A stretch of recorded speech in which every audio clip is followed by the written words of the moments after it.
Olá pessoal, muito bom dia, boa tarde, boa noite para vocês. Estão acompanhando aqui a nossa revisão para essa prova de tecnologia farmacêutica. Aqui a gente tem o roteirinho do que vai ser cobrado nessa prova, né? Então aqui a gente tem a aula de salas limpas, tem a aula de validação de processos, tem os vídeos de produção de comprimidos e outros medicamentos. A gente também teve o trabalho de liofilização. E temos também a aula de tecnologia de fitoterápicos. Aqui a gente vai seguir falando então de cada um desses pontos. Primeiro aqui com a parte de salas limpas. Então a gente tem aqui na parte de salas limpas, o que vai ser abordado nessa questão é uma questão objetiva, ou seja, uma questão que vai ter alternativas, né? E vai estar lá no slide 26 a 29. O que a gente tem lá especificamente nesse slide 26 a 29? No slide 26 a 29 a gente tem falando sobre a distribuição aí de fluxo de ar dentro das salas limpas, em que a gente pode ter fluxo de ar não unidirecional, ou também chamado de fluxo não laminar, e você percebe que aqui o fluxo de ar acontece de forma turbulenta. Aqui a gente tem também a distribuição de ar no fluxo unidirecional. Nas salas limpas, o que a gente quer é que na parte mais crítica a gente tenha fluxos de ar unidirecional. E aí a gente tem alguns tipos de distribuição de fluxo unidirecional aqui representados. Nesta questão, possivelmente, o que vamos ter aqui a representação desta figura aqui, em que vocês têm que conseguir identificar que aqui eu estou falando de fluxo unidirecional ou fluxo laminar, aqui o fluxo turbulento ou não unidirecional. Tem que reconhecer que aqui eu estou falando de sala de área de invase, especificamente, onde eu tenho o fluxo unidirecional, né? E aqui na sala de invase, ou seja, a sala de invase é uma área maior, em que na área de invase, zona de invase, eu preciso ter fluxo unidirecional. Só que na sala de invase, não necessariamente.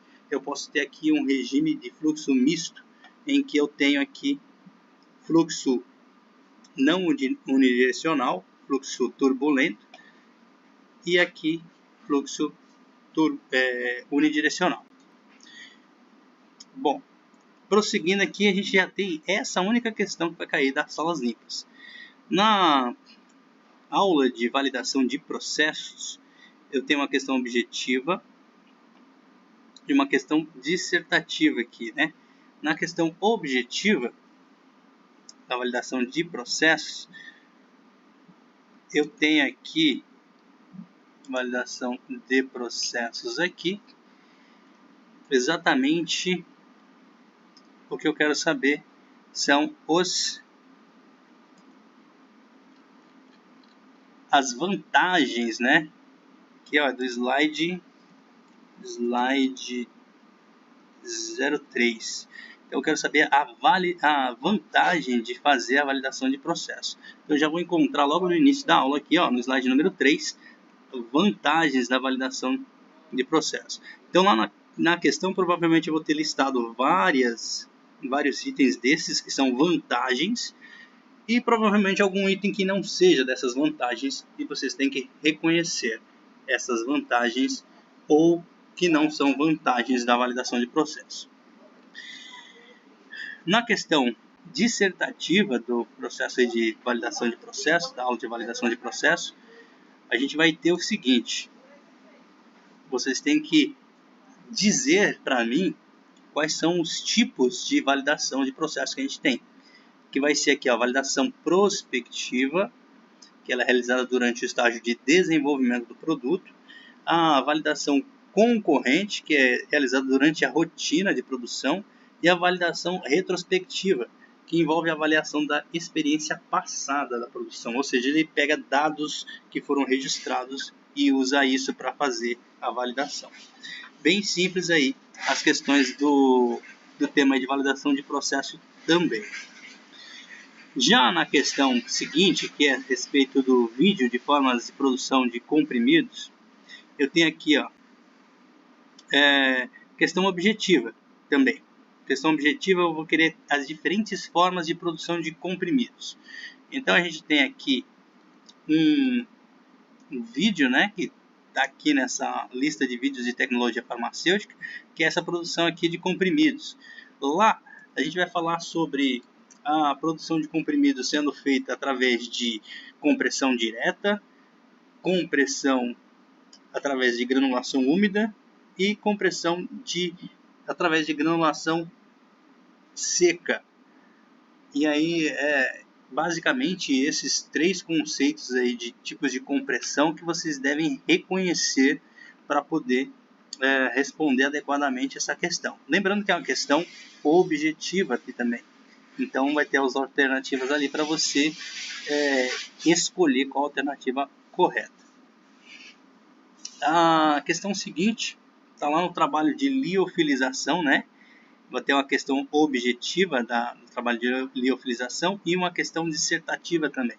Na questão objetiva, ou seja, que tem alternativas para a gente responder, eu quero saber quais as principais vantagens da liofilização. E aí eu acho essas vantagens da liofilização aqui no artigo, ó, na página 11, né? Vou ter várias vantagens aqui. Lá na prova vão ser listadas algumas dessas vantagens aqui e você deve reconhecer se são vantagens ou não. Vai ter lá listado alguma coisa e você vai dizer verdadeiro ou falso. Qual alternativa dessa é correta? Já na questão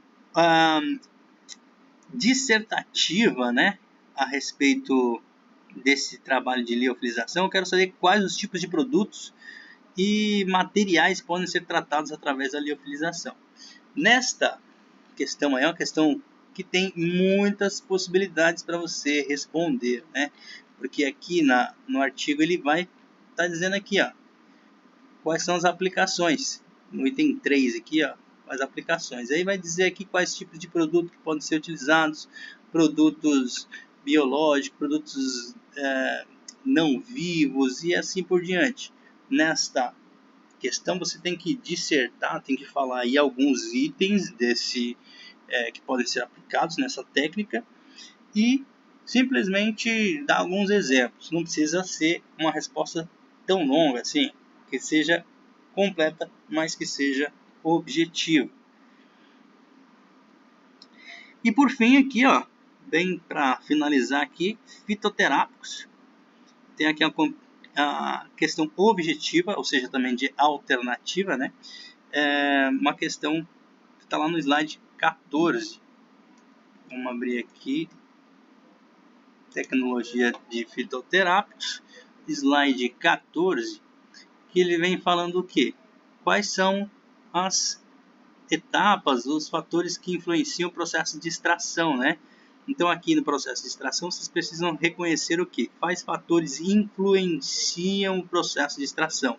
Então tem aqui, ó, tamanho e área de superfície da partícula, porosidade, composição do solvente, ou seja, a viscosidade desse solvente, se existe ou não agitação, qual a temperatura a gente está fazendo isso. Quanto mais quente, geralmente eu tenho maior extração, quanto mais frio, geralmente menor extração. Qual tipo de solvente está sendo utilizado.